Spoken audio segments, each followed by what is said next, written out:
Good morning guys!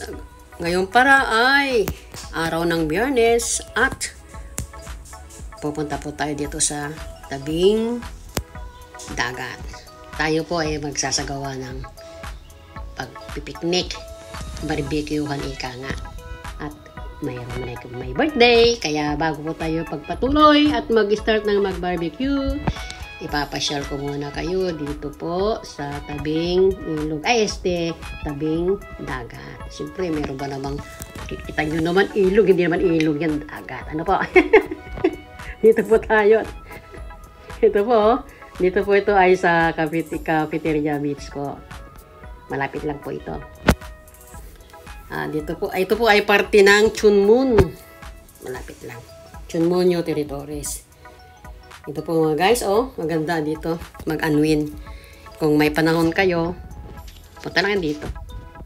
Masya-masya, magre-relax at hindi lang puro trabaho. Kailangan din natin ng relaxation, ika nga. Ayan yung mga kasamahan ko. Yung doon nakatayo sa poste, hindi poste po, yung ibabaw ng bato. Ayan po ay ang Little Mermaid.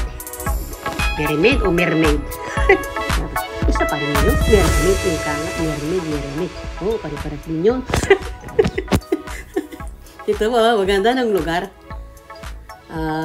Napagkaisa namin na magsasagawa kami ng mag-ihaw-ihaw ngayon araw na to. Kaya ito, ang oras para ngayon ay 9:30. Ang aga, no? Talaga naman. 9:30 ng umaga. Nandito na.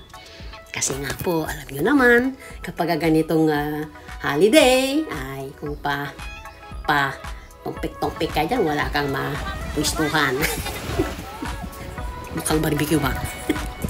Mamaya po, ipapakita ko po kayo. Ipapakita ko po yung aming mga ihawin. Ayan, bago yan, siyempre. Pasal muna tayo dito. Ayan yung mga kasama ko. Uy, anong ginagawa ni tita? Ayan, picture muna. Sige po, sa susunod na episode, ika nga, o susunod na part